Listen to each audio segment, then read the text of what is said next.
And I don't know if you guys saw, but there's nothing going on in the news at all that would justify me canceling this trip to Lima. Why the hell would we cancel the trip to Lima, Ohio? It's a boring day in the White House, as you guys have probably seen. So let me offer a few words of appreciation. So I could probably thank half the people in this room, and I'm so thrilled to be with you this evening. And there are a few by name that I want to call out. So first of all, and I'm not even going to try to pronounce your last name, I never do, but Alex T., the great chair of the Ohio GOP. Thank you, Alex, for everything that you do.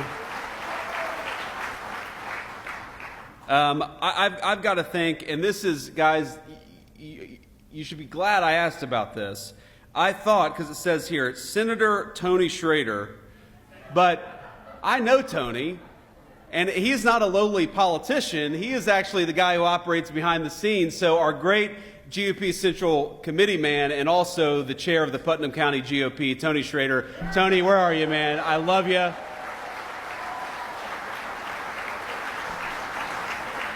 Hey, Tony's been so good to me from the very beginning, and I'm going to tell a little story here. That's what I'm going to do. You guys are going to be stuck here for 45 minutes me telling stories. I'm just in such a good mood. Unfortunately, we've got these cameras back there, so I got to be a little bit careful. If I say something really stupid, somebody's got to stand up here and stop me before I embarrass myself in front of national TV here. But Tony Schrader was, when I decided to run for office the very first time, it was the Senate race back in Ohio in 2022. And so this is sort of early 2021 when I'm going around and giving speeches. I haven't even declared my candidacy yet. And Tony Schrader was actually backing somebody else in the primary. Now, Tony was backing a person who is a very dear friend of mine, Jane Timken, who's, I don't know if Jane is here, but Jane, hey Jane, how are you? But that was a hard-fought primary, a bunch of really good candidates. And eventually, of course, I won that primary and won the race. But Tony worked harder for me maybe than anybody in all of Northwestern Ohio. I mean, he knocked on so many doors. You remember, Tony, we would have events with volunteers where we would knock on more doors than I thought humanly possible. And it was all because Putnam County GOP is an incredible organization led by an incredible guy. So thank you, Tony, for everything that you do.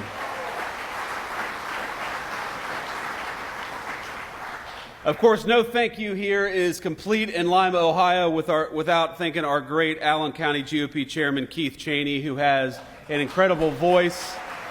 He was the announcer. Keith, I think if I had your voice, I would have been vice president earlier than I made it, man. But, you know, nobody is endowed with perfect gifts here. And, of course, GOP volunteer Kurt Kaufman. Kurt, thanks for everything that you do. We said hello backstage. Thank you, Kurt.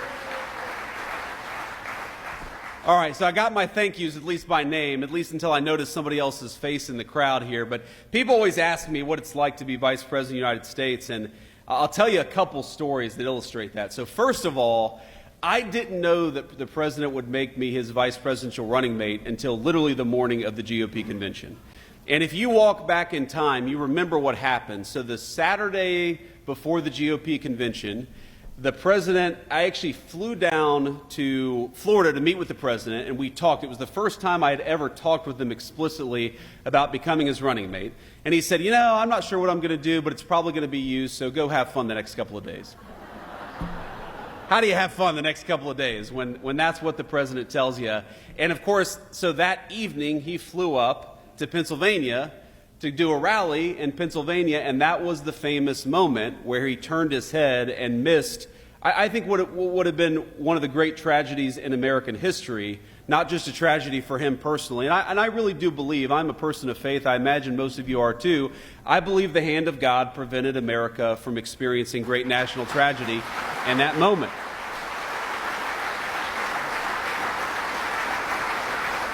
But so I call the president that night. It's probably 2 in the morning at this point. I call the president that night. Remember, I just met with him that morning talking about becoming his running mate. And I'm like, sir, how you doing? And he's like, I'm fine. He'd just been shot in the ear. I'm fine. You know, nearly lost his life, but totally fine. He goes, how's it playing out there?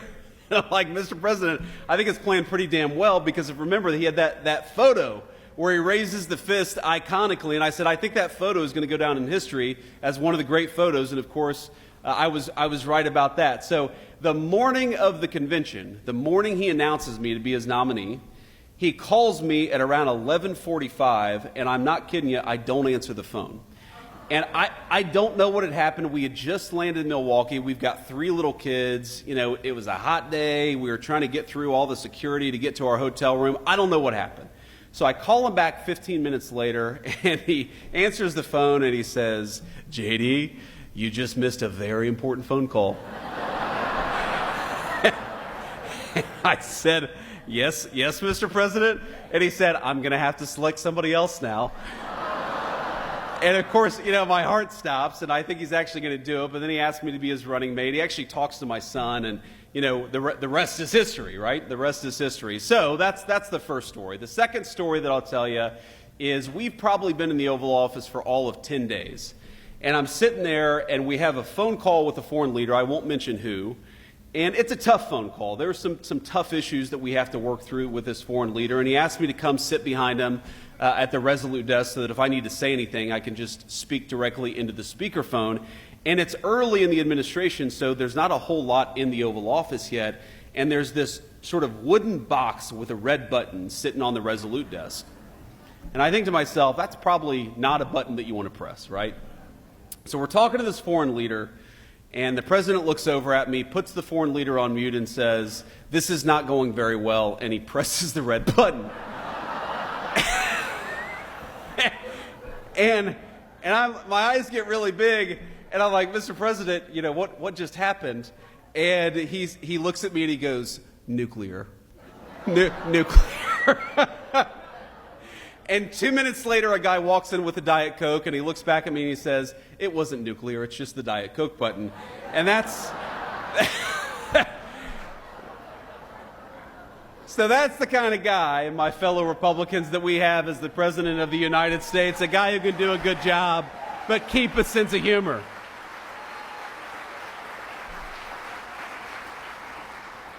And I've learned a ton, even in 130 days, 140 days, however long we've been in office. I think I've learned more, I've had more on-the-job training than I think any person in the history of having a job for all of about 5 months. Because the thing that I've learned about the President of the United States, and I guess I kind of knew this a little bit, but I've really learned it seeing him interact with foreign leaders, with congressional leaders, and just doing the job of President of the United States is what makes the president so successful is he has the best instincts about people of anybody that I've ever seen in my life. He knows when somebody is selling him a load of BS. He knows when he's making progress, when he needs to cut something off. He knows when he's dealing with somebody that he can trust, and he knows when he's dealing with somebody that he can't trust. And I think if you think about everything that comes across the president's desk, I mean, just on, I guess this is yesterday, on Monday alone, the President of the United States, of course, we were trying to figure out what we were doing with the Israel-Iran situation. Of course, we had just launched the wildly successful attack that destroyed the Iranian nuclear facilities in Fordo and elsewhere. Thank you. But we know the Iranians are going to counterattack, and we're kind of trying to figure out, is it going to be a real counterattack, or is it going to be something more symbolic, more face-saving? He's dealing with congressional leaders about the one big beautiful bill that cuts taxes on overtime, cuts taxes for tips. Thank you. Really is the most important generational tax reform that we've had in this country in 30 years, and also provides billions of dollars to replenish the southern border funding that encourages us and empowers us to kick out the illegal immigrants and to stop the flow of illegal immigration into our country. So we're doing all these things, and that's just one Monday at the White House, and there's no person that could possibly, read all the briefing materials, the tens of thousands of pages of background on all this stuff. But what you need in that Oval Office is you need somebody with good instincts. You need somebody who can tell when a person is negotiating on behalf of the American people, and you need somebody who knows when they're negotiating against the interests of the American people. And I'll tell you, you do not want to be a person in Donald Trump's Oval Office who's negotiating against the interests of the American people, because they'll throw you the hell out and tell you exactly what he's going to do. And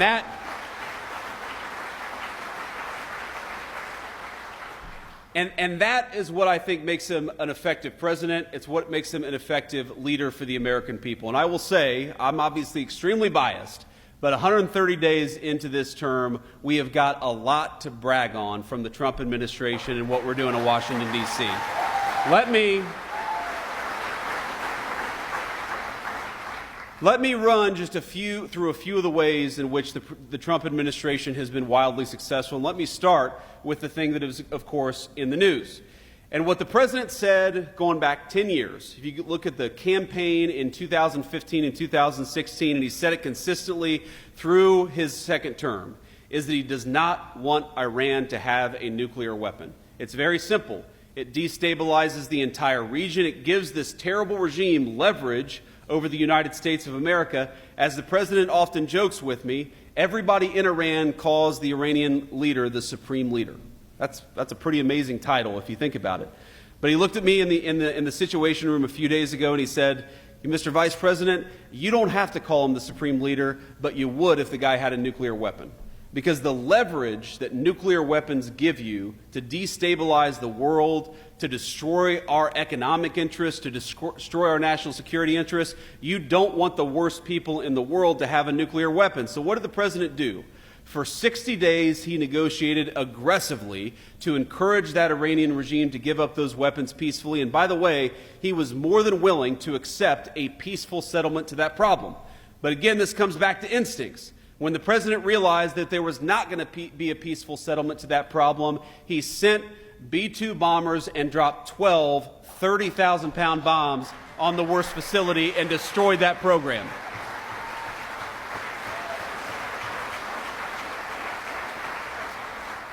And I think there are a lot of Republicans, by the way, I count myself among them, who after the past 25 years, they don't want to get involved in another long-term, protracted Middle Eastern conflict. We all saw what happened with Iraq and Afghanistan. And so what I call the Trump doctrine is quite simple. Number one, you articulate a clear American interest, and that's, in this case, that Iran can't have a nuclear weapon.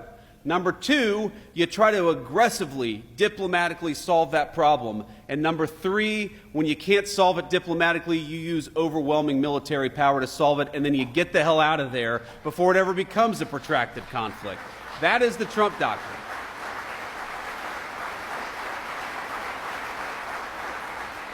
And to the Americans who are worried about this becoming a protracted conflict, I think the president solved that very quickly. Not only did we destroy the Iranian nuclear program, we did it with 0 American casualties, and that's what happens when you've got strong American leadership.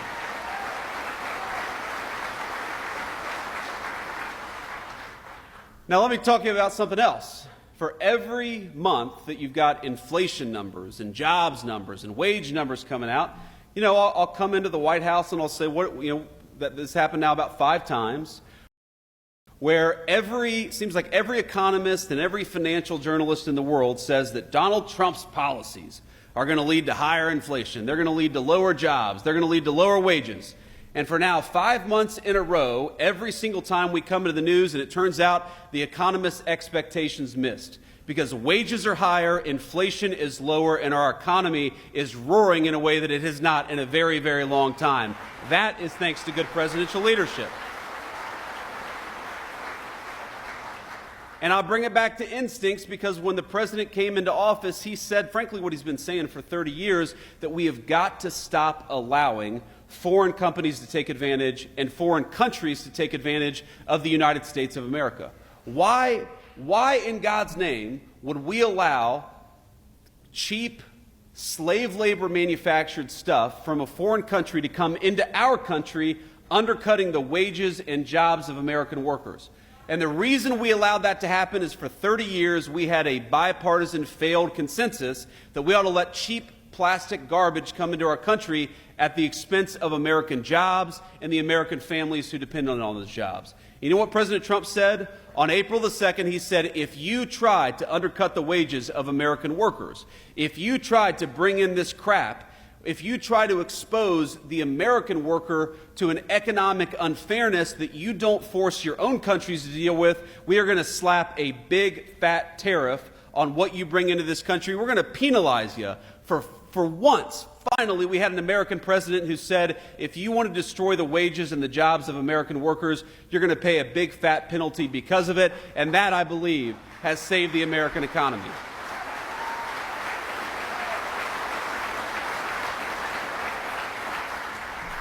If you want to undercut American steel, you're going to have to pay a tariff. If you want to undercut American auto workers, you're going to have to pay a tariff. And all the economists said, well, what this is going to do is going to produce inflation. And no, what the president said is what it's going to do is one of two things. Number one, it's going to force a lot of people to move their factories back to the United States of America. And we've seen more foreign investment in the past 130 days than you've seen in any 130-day period in the history of this country. Or, he said, what it's going to cause is these foreign countries are going to open up their markets to American manufactured goods. Because here's the crazy thing. You go to Germany, you go to Japan, you go to South Korea. Some of these countries, by the way, are very important allies of ours. But how many American-made automobiles do you see on the streets of these foreign countries? Very often, zero.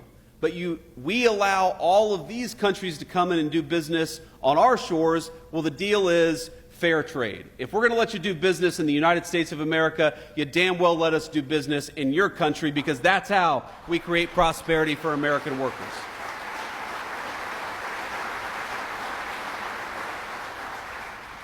And the final and most important thing, and I think this is the most important issue confronting this country, and it was certainly the most important issue that was destroying this country over the past 4 years, and that is the issue of illegal immigration. Now, if I had stood here in October of 2024 and you had told me that after 45 days of the Trump administration we would have illegal border crossings down between 95 to 99%, I would have said, whoa, whoa, whoa. I believe the president is very serious about this, and I believe the president is very effective.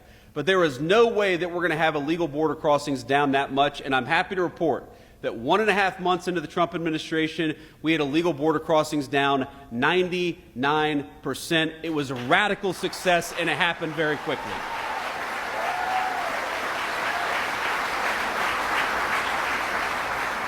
And I believe, ladies and gentlemen, that that saved the United States of America, because we know exactly what the Democrats, not because we had to read their minds, but because Democrats would go out and say that what they wanted to do with those 25 million illegal aliens is give every single one of them the right to vote and turn them into permanent wards of the Democratic Party. And if we allowed that to happen, if we allowed the Democratic Party to import voters instead of persuade voters, that would have been the end of American democracy. You hear the American media say all the time that Donald Trump is a threat to democracy. The threat to the democracy is Democrats importing voters instead of persuading their fellow citizens.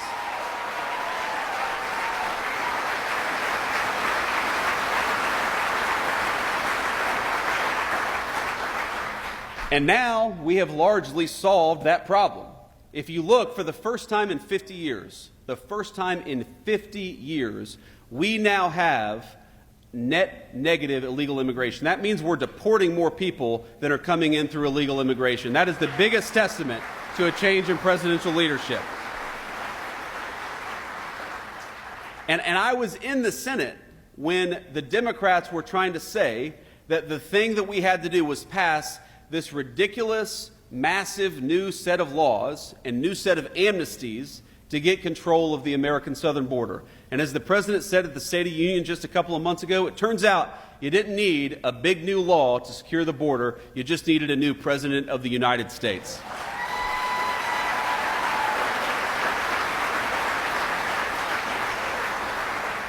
So we've done all these things with effective presidential leadership, and of course we've got a lot of good guys in Washington, D.C. who are working very hard. And I want to give a shout out. I don't believe that they're here. I actually believe that John Houston and Bernie Moreno, hopefully they're in Washington, D.C., working on the big, beautiful bill. They're doing a great job. And we are lucky in the state of Ohio to have great political leadership across the board.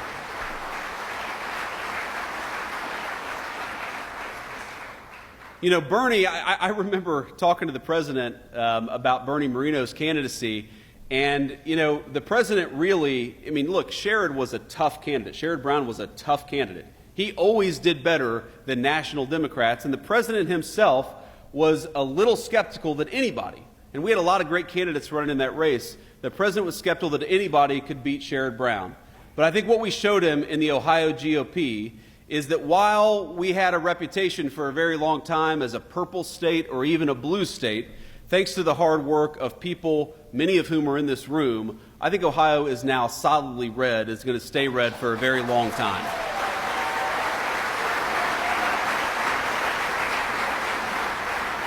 But you and I know that's not going to come without a lot of hard work, and I want to talk just a little bit about what that means, because, look, I am very much a product of this political party, of this Ohio GOP.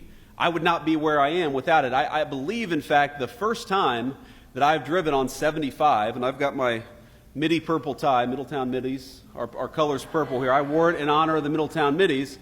The first time that I've driven on I-75, I'm pretty sure as vice president, was to come to the Lima GOP event here today. And I think about the number of times, thank you, Keith, the number of times that I've driven up and down Interstate 75 as a kid when I was working at a tile warehouse delivering tiles to Findlay, Ohio, or as a, there we go, or as a Senate candidate who was showing up and speaking to groups of 12 people trying to earn votes. I think that what is so great about the Ohio GOP is that we really are strong top to bottom. We've got great candidates running for statewide office, but we've got I see a lot of young people here, many of whom are getting involved in politics for the very first time. And I got to tell you, I've lived a very blessed life in politics. The president, he always gives me a little crap about this. He says, JD, you came out of nowhere, you were a senator, and then all of a sudden you were the vice president of the United States. I don't think anybody has had that much success in politics except for me. That's what the president always said. I was like, thank you, sir. I guess I'm the second, he always calls me the second most upwardly mobile politician, because he was the first. He came from no politics to president of the United States. So, but the thing is, you don't get people who run for political office without cultivating talent and cultivating the grassroots and actually encouraging people to get involved at every level of government. There's a lot of important stuff that we're working on at Washington, D.C., but there's a lot of cool stuff happening right here in Allen County, Ohio. There's a lot of important stuff that are happening at the State House. And frankly, a lot of the great political leaders of the future are going to learn from the political leaders of today at the Ohio State House or at the federal Capitol in Washington, D.C. The first exposure I ever had to politics was actually as a page in the Ohio Senate when I was a student at Ohio State University. That was the first time I had ever been exposed to the American political system, working for a great state senator by the name of Bob Schuler from southwestern Ohio. And I'm sure a lot of you remember Bob Schuler. He was a good guy. The first person who taught me how to respond to a constituent was Bob Schuler. The first person who taught me how to write a good letter and to research an issue was Bob Schuler. And my point here is that what you guys are doing is cultivating the people who are going to run this country and lead this country for the generation to come. So this party is what makes America great. This party is what makes it possible for us to run good candidates and to win elections in the future. And I just want to say from the bottom of my heart, this feels like a homecoming because it is, because I wouldn't be here. I wouldn't be the Vice President of the United States without many of the people in this room. And from the bottom of my heart, I thank you and I love you.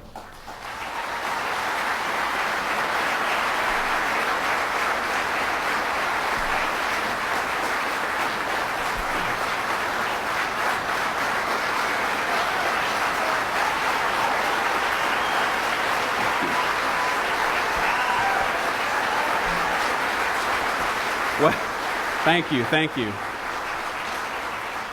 I should quit while I'm ahead, honestly. I should just walk out the door now. I'm not going to do much better than that, I think. But that was another crazy thing that happened on January the 20th. Man. So I called the president on January the 18th, and I said, sir, I know the inauguration is very important, but let's be honest. The vice president is not the most important of the presidential inauguration. The president is.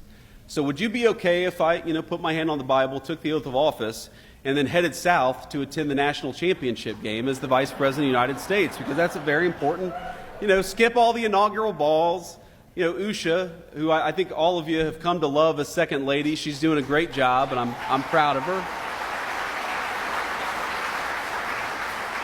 I don't know, honestly, how much Usha really wants to wear high heels for 9 hours on that day anyway, so just let us go to the national championship game. The president was like, no, JD, I can't do that. You got to be there.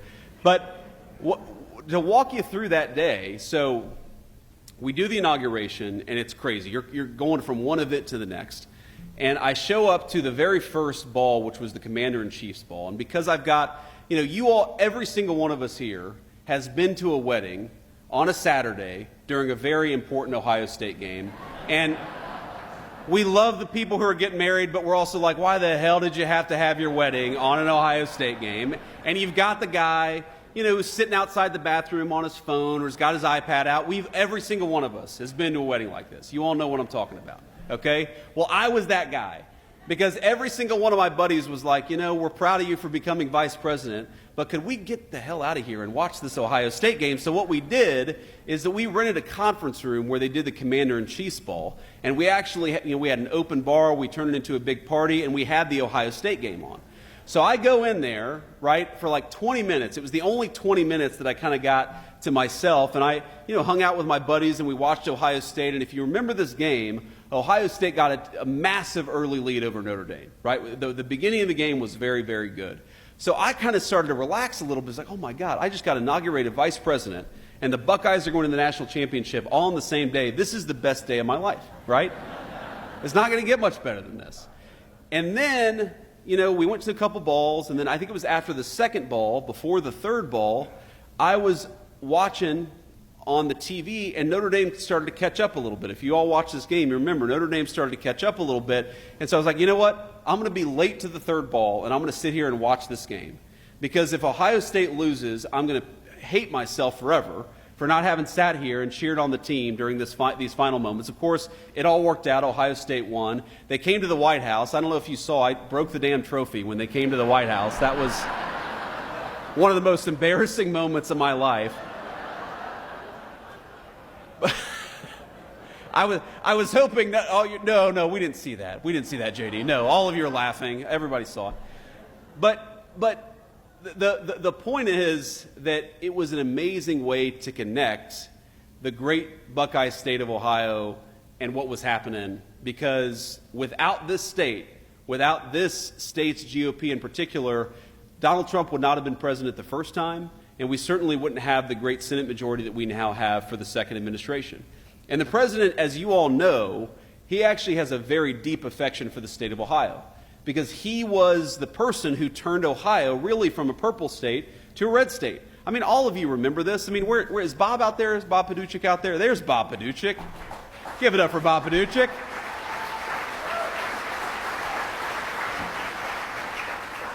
But, back in the day, there was this idea that, all the polls even, right, Bob? At least all the public polls were saying that the president was going to lose Ohio, and then he won Ohio by 8 points. And, of course, he won it by a much bigger margin the second and third time around. But he recognizes that what this state represents is hardworking, patriotic Americans who feel abandoned by the Democratic Party, and the Republican Party is now the home for people who work hard, who play by the rules, who want to live in safe communities, and just want a government that looks out for their interests and no one else's interests. That's what this party is ultimately all about.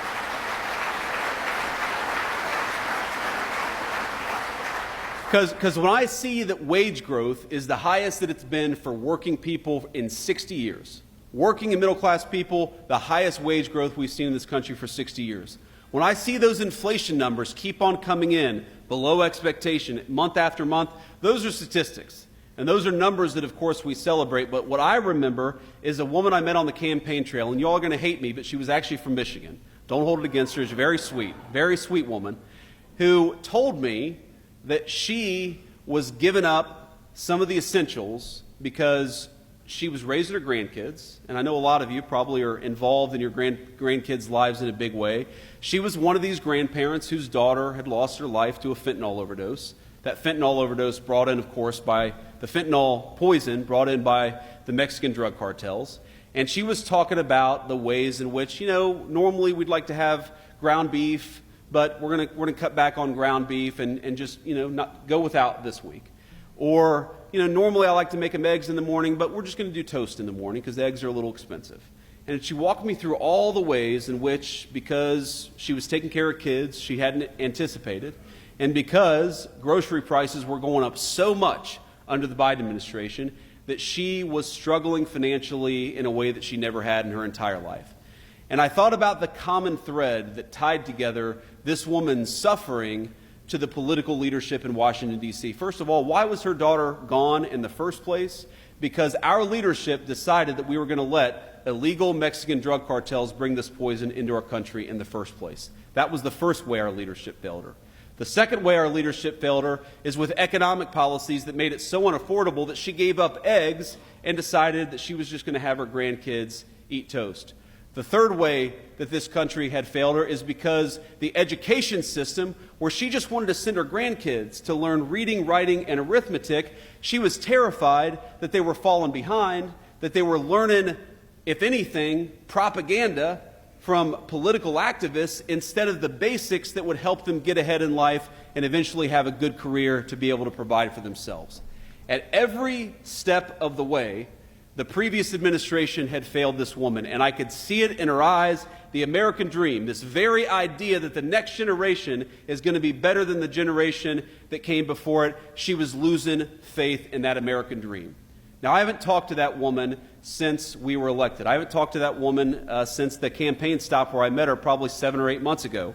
But when I see that energy prices are lower, when I see that illegal immigration is down, when I see that fentanyl overdoses are down, when I see the president under his leadership, we're arresting Mexican drug cartel members at record numbers, what I see is an Ohio Republican Party and a national Republican Party that is fighting successfully for the American dream.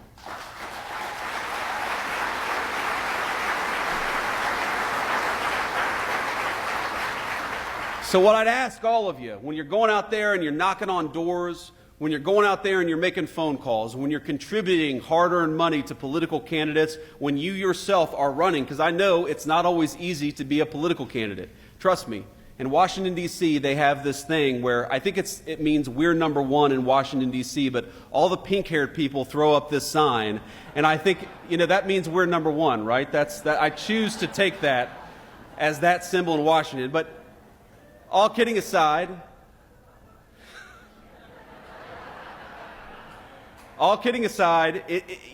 sometimes this job of politics is inspiring, and sometimes it's hard work. And you take the good work, the inspiring work with the hard work, but I want you to remember that what we're trying to do is create the kind of country where that woman's grandchildren can grow up and go to a safe school where they get a good education. We're trying to create the kind of economy where those grandkids, if they work hard and play by the rules, can provide for their family with a dignified, high-paying job. We're trying to create the kind of country where that woman knows that her leadership cares more about her and her family than they do about Mexican drug cartels.